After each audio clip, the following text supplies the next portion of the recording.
Unit 4 पढ़ रहे थे, turning effect of force physics का।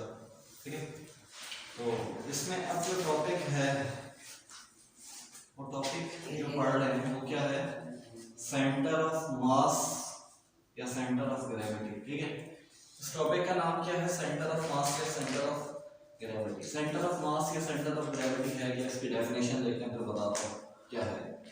A body behaves as if its whole mass, कोई बॉडी जो है इस तरीके का बिहेव करे कि उसका जो तमाम पूरा का पूरा मास है वो क्या हो जाए, इस कंसंट्रेटेड एट वन पॉइंट, एक ही पॉइंट पर आ जाए,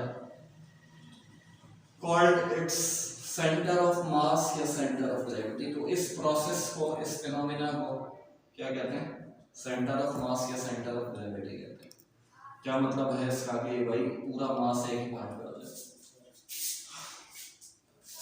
देखो अब जैसे कि ऑब्जेक्ट है ना, हमने देखा कि ये अर्थ है, अर्थ क्या कर रही है, फोर्स लगा रही है। कोई भी ऑब्जेक्ट है तो इस पे क्या लग रही है, अर्थ फोर्स लगा रही है तब, ठीक है, जिसको हम क्या कहते हैं, वेट भी कहते हैं। ओके, वेट, जमीन इस पर कुव्वत लगा रही है और वो क्या कर रही है, डाउनवर्ड चला जाता है। मतलब आप कोई ऑब्जेक्ट ऊपर की तरफ फेंको तो वो नीचे की जाने में आ जाता है। अब सवाल ये है कि कोई डेस्क है या कोई फुटबॉल है या कोई भी ऑब्जेक्ट है, आप ही हो, तो फोर्स, ये जैसे डेस्क है, इस पे फोर्स कहाँ लग रही है, यहाँ पर भी, यहाँ पर भी, यहाँ पर भी, पूरी ऑब्जेक्ट पे लग रही है ना, पूरे ऑब्जेक्ट पर, पूरी बॉडी पे लग रही है। मतलब ये जो ऑब्जेक्ट है इस पर जो जमीन कुव्वत लगा रही है, सब हर जगह पे लगा रही है। हम समझ रहे हैं हर जगह पे लगा रही है, तभी वो क्या हो रहा है, नीचे आ रहा है। अब सेंटर ऑफ मास या सेंटर ऑफ ग्रेविटी एक ऐसा कॉन्सेप्ट है जिसके अंदर क्या, उससे पता चलता है कि ऐसा जो हम सोच रहे हैं वो गलत है, ऐसा नहीं होता। A body behaves as if its whole mass is concentrated at one point. This is called center of gravity. कि किसी बॉडी का ऐसा बिहेव करे कि सारा का सारा मास उसका किस पर आ जाए, एक पॉइंट पर आ जाए, तो इस प्रोसेस को क्या कहते हैं, उस पॉइंट को क्या कहते हैं, सेंटर ऑफ मास कहते हैं या सेंटर ऑफ ग्रेविटी। क्या मतलब है इसका, देखो भाई जैसे ये है ना, ये ऑब्जेक्ट है, ये क्या हो रहा है, छोड़ेंगे क्या होगा, नीचे जाएगा। क्यों नीचे जाएगा, मूव कर रहा है, और मूव क्यों कर रहा है, फोर्स लग रही है। न्यूटन क्या कहता है कि कोई ऑब्जेक्ट क्या करता है, अपनी वेलोसिटी चेंज कर देता है, एक्सेलरेशन पैदा हो जाता है। कब पैदा होता है एक्सेलरेशन, जब फोर्स लगती है, या फोर्स लगती है तो एक्सेलरेशन पैदा हो जाता है, न्यूटन सेकंड लॉ के अकॉर्डिंग। अच्छा, वेलोसिटी चेंज हो रही है तो इसका मतलब वो मूव भी करेगा। अच्छा, मूव करेगा तो लाजमी सी बात है कि वेलोसिटी क्या होगी, चेंज होगी। एक स्पीड से नहीं कर सकता, एक स्पीड से करेगा तो स्टार्ट तो जीरो से हुआ था, ये कम या ज्यादा होगी तो इसका मतलब एक्सेलरेशन पैदा हो जाएगा, और वो किसकी वजह से होगा, और फोर्स की वजह से होगा, डाउनवर्ड जाता है। अगर डाउनवर्ड का हम देखें तो डाउनवर्ड में भी फोर्स लग रही है, उस फोर्स को क्या कहते हैं, वेट कहते हैं। अब देखो ये जो ऑब्जेक्ट है, छोड़ा क्या हुआ, नीचे चला गया। क्यों, क्योंकि हमने अब यहाँ पर ये हाथ रखा हुआ, तो इसका मतलब यह है कि इस कुव्वत के अगेंस्ट में फोर्स लग रही है ऊपर की जानिब, इस वजह से वो रुका हुआ, दोनों कुव्वतें बैलेंस हो रही हैं, तो ये रुक गया होगी। हटाएंगे तो क्या होगा, नीचे जाएगा। अब अगर इस तरह से रोके हम तो क्या करना, मुश्किल है। ये क्या हुआ है, सिर्फ एक पॉइंट को मैंने क्या दिया, सहारा दिया। फोर्स कहाँ लग रही थी, यहाँ पर भी, यहाँ पर भी, यहाँ पर भी लग रही थी। मैंने सिर्फ यहाँ से रोका तो बॉडी क्या हो गई, रुक गई। समझ में आ रहा है क्या, आप यहाँ से बताओ जरा क्या समझ में आ रहा है। एक उंगली से, अबे एक उंगली से क्या मतलब, देखो कुव्वत फोर्स का वो क्या था, जो जमीन जो कुव्वत लगा रही है वो कहाँ लगा रही है, हर जगह लगा रही है ना, यहाँ यहाँ इस साइड पे, साइड पे। मैंने सिर्फ यहाँ पर कुव्वत फोर्स उसको क्या किया, अपोज किया, एक पॉइंट रुक गई।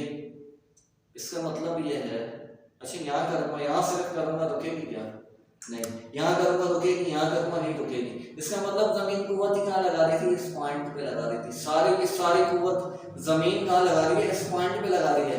आपने इस पॉइंट को सहारा दिया तो इसका मतलब इसको आपने गिरने से क्या कर दिया, बचा दिया। तो इसका मतलब ये क्या है, सेंटर ऑफ ग्रेविटी। अब देखो मैं थोड़ा सा भी चेंज करता हूँ, क्योंकि फोर्स तो वहाँ लग रही थी, मैंने तो बचाना यहाँ से था, यहाँ से थोड़ी बचाना था। तो जहाँ से बचाना होगा ना, मतलब बचाना से मुराद ये है कि जहाँ पर कुव्वत लग रही है तो उसके अपोज करूँगा ना मैं, उससे थोड़ा सा भी आप एंगल चेंज करोगे, आप रोक ही नहीं सकते यहाँ यहाँ यहाँ कहीं भी। अच्छा कुव्वत अगर पूरी बॉडी पे लग रही होती, मैं सिर्फ यहाँ से रोक रहा हूँ तो भाई यहाँ से कुव्वत करके वो नहीं आ जाती कि यहाँ से कुव्वत करके नीचे नहीं चले जाता। तो असल में बात यह है कि कुव्वत सारे के सारे कुव्वत फोर्स ही कहाँ लग रही है, इस पॉइंट पे लग रही है। इस पॉइंट को आपने सारा दे दिया तो इसका मतलब ये गिरेगा नहीं। तो ये कौन सा है, इसी को कहते हैं सेंटर ऑफ ग्रेविटी। अब देखो सेंटर ऑफ ग्रेविटी कहते हैं, सेंटर ऑफ मास कहते हैं। अब ऑब्जेक्ट्स को देखते हैं और यहाँ पर जो है ना ये सेंटर ऑफ ग्रेविटी के centre of mass of some regular shape objects. अब रेगुलर शेप का मतलब क्या है भाई, एक ऑब्जेक्ट ये ले लो इस तरीके का, ये रेगुलर नहीं है, यूनिफॉर्म नहीं है, यहाँ से अलग निकला हुआ है इसका, यहाँ से अलग निकला हुआ है, तो ये नहीं होगा। हम रेगुलर में किसको लाते हैं भाई, सर्कल को, या हम लाते हैं किसको, फुटबॉल या स्फीयर को, स्फीयर से मुराद फुटबॉल टाइप का जो गेंद होती है, या हम लाते हैं इसमें रॉड को, यूनिफॉर्म रॉड होनी चाहिए बिल्कुल, यूनिफॉर्म से मुराद रॉड यहाँ से भारी हो यहाँ से पतली, ऐसा नहीं, बिल्कुल यूनिफॉर्मली हो, जितना वजन सारा मतलब उसकी जो चौड़ाई है वो क्या हो, बराबर हो, ठीक है। तो इस तरीके से हम देखते हैं कि अब उनकी सेंटर ऑफ ग्रेविटी कहाँ होती है, मालूम नहीं कर सकते, अभी हम देखते हैं होती कहाँ है, वो मालूम करने वाला थोड़ा गया फिर वो डेरिवेशंस वगैरह इंटर में भी नहीं है, ये तो खैर टॉपिक आ गया, खैर देखते हैं। पहले देखते हैं कि कौन सा है ऑब्जेक्ट है। The centre of gravity of uniform square, square क्या होता है, ये जिसकी चारों साइड क्या हो बराबर हो, या रेक्टेंगल ले लें, ठीक है, वो वाला क्वेश्चन उसमें देखो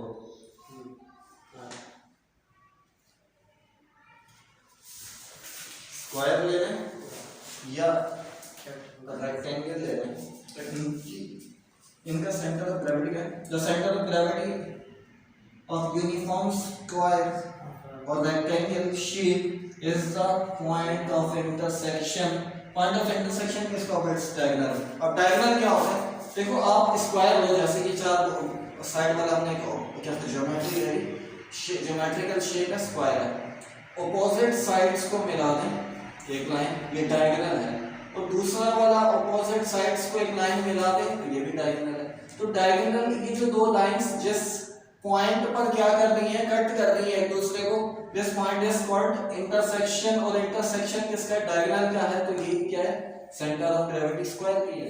अब रेक्टेंगल है मेरे पास, रेक्टेंगल क्या होता है, जिसकी दो साइड्स क्या हो, बराबर हो, और दो साइड्स क्या हो, बराबर हो, सही है। अब और दोनों पैरेलल भी होने चाहिए। अब इक्वल का मतलब नहीं है कि ये दो इक्वल हो गई तो और कोई डायग्राम भी बन सकती है, फिर शायद बन जाए या नहीं बने, अगर दो साइड्स पैरेलल हो बराबर, दो साइड्स पैरेलल बराबर।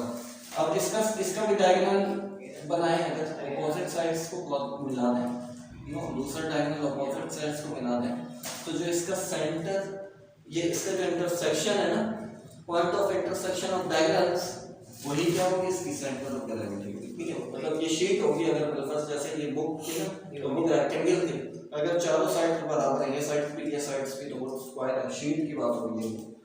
इसके बाद क्या है, the centre of gravity of uniform rod. अब यूनिफॉर्म रॉड जैसे कि रॉड है ना सिंपल, अब देखो इसमें बैलेंस नहीं है, अनबैलेंस है, यहाँ से ज्यादा है, यहाँ से कम है, इस तरीके से है, तो फिर सेंटर अगर बिल्कुल यूनिफॉर्म होता ना, हर जगह से इसका मास सेम होता, तो इसका सेंटर ऑफ ग्रेविटी क्या होता, दरमियान में होता। अच्छा एक फर्स्ट एक बात मतलब करते हैं, जैसे सपोज करते हैं कि ये इसका तो खैर सेंटर में नहीं है, थोड़ा सा इधर उधर होगा। अगर मैं देखो, अब मैं जैसे यहाँ पर मुझे रॉड है, ये डंबल नहीं होता है, डंबल, यहाँ 2 किलोग्राम है, यहाँ पर भी 2 किलोग्राम है, दरमियान में है, सेंटर ऑफ ग्रेविटी है दरमियान में। मैं 3 किलोग्राम करता हूँ, फिर क्या होगा, सेंटर ऑफ ग्रेविटी कहाँ चला जाएगा, इधर आ जाएगा। सेंटर ऑफ ग्रेविटी किस तरफ चला जाएगा, खिसक जाएगा, जहां पर मास क्या हो जाएगा, बढ़ जाएगा, ठीक है। The centre of gravity of solid या होलो स्फीयर, स्फीयर के centre of sphere, centre of sphere में स्फीयर क्या होता है भाई, स्फीयर ये होता है कि फुटबॉल टाइप का। अब या तो देखो, तो या बॉल ले लें, टेनिस बॉल है, तो टेनिस बॉल या तो हार्ड बॉल, इसका हैं नहीं पता नहीं चलेगा कैसे, तो उस देखो है नहीं पड़ी, तो आज तो मैं एक्सपेरिमेंट ही करते हैं, ये बोले हैं जैसे ये है ना भाई सफेद, ये कौन सा है, ये होलो स्फीयर है, होलो स्फीयर मतलब इसको बनाने का ज्योमेट्रिकल तरीका है क्या, पहले सर्किल बनाओ, ये डॉट डॉट डॉट ये। अब ये डॉट डॉट का मतलब क्या है? ये डॉट डॉट का मतलब है ये पीछे बैक साइड है, मतलब जैसे इसकी बैक साइड है, यहाँ पर तो नहीं बता सकते ना, ये तो 2D है और इसकी फ्रंट साइड ये वाली होगी, मतलब हम इसको वैसे ऐसे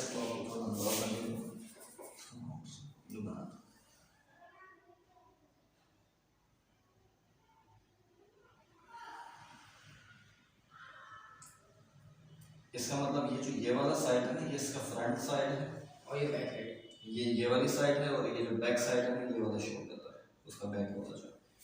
तो इसका सेंटर ऑफ, इसकी जो सेंटर होगा यूं इस तरह से। अब सॉलिड हो या कौन सा हो, सॉलिड हो या होलो, उसका सेंटर ऑफ ग्रेविटी कहाँ होगा? सेंटर ऑफ स्फीयर में। अब सेंटर देखो, या तो अब ये क्या होलो है, होलो से मतलब अंदर से खाली है। एक सॉलिड कौन सी होती है? जो हार्ड बॉल होती है, तो उसका सेंटर ऑफ ग्रेविटी कहाँ होगा? सेंटर। तो जैसे कि सेंटर है इसका, तो वहाँ यूं करके फिर वो हो जाएगा फुटबॉल हो गया, ये जो भी स्फीयर बात कर रहा हूँ। अब डिस्क है, डिस्क है, तो डिस्क क्या होती है? तो ये देखो प्लेट टाइप नहीं होती, प्लेट फ्री स्पीड टाइप की होती है जो खेल रहे होते, मतलब यूं ये है बिल्कुल, ये प्लेट टाइप की नहीं होती, जैसे प्लेट बिल्कुल यूं, मगर वो प्लेट क्या होनी चाहिए? यूनिफॉर्मली होनी चाहिए, तो उसका सेंटर ऑफ ग्रेविटी क्या होगा? बिल्कुल सेंटर में होगा। ठीक है, अब एक और उसका बनाता हूँ ट्रायंगल का।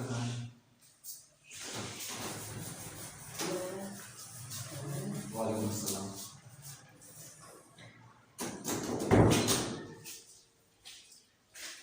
ट्रायंगल का सेंटर ऑफ ग्रेविटी कहाँ होगा? अब ये देखते हैं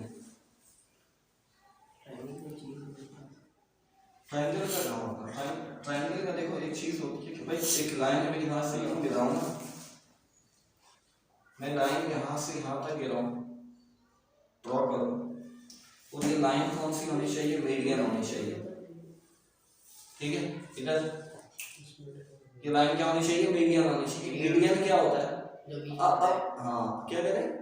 जो दो हिस्सों में ब्रेक करे, तो ये जो दोनों हिस्से हैं, ये दोनों पार्ट्स हैं, ये क्या हो? इक्वल हो। लाइन तो यूं भी गिरा सकता हूँ, यूं भी हो सकती है, मगर ये वाली लाइन हमने क्या करनी है? मीडियन। अब यहाँ से भी एक मीडियन यहाँ ड्रॉ करना है, और ये भी मीडियन है कि ये जो दो पार्ट्स में ब्रेक कर रहा है, तो ये वाला और ये वाली साइड दोनों क्या होंगी? बराबर होंगी। इस तरीके से एक ये वाली लाइन। अब ये बी पर मीडियन हो गया, मीडियन क्या? बी वाला मीडियन होना साइड। अब ये जो मीडियंस का जो पॉइंट ऑफ इंटरसेक्शन है, इसको कहते हैं सेंट्रॉइड। ठीक है, और ये सेंट्रॉइड ही क्या है? Centre of gravity of triangle है। ठीक है,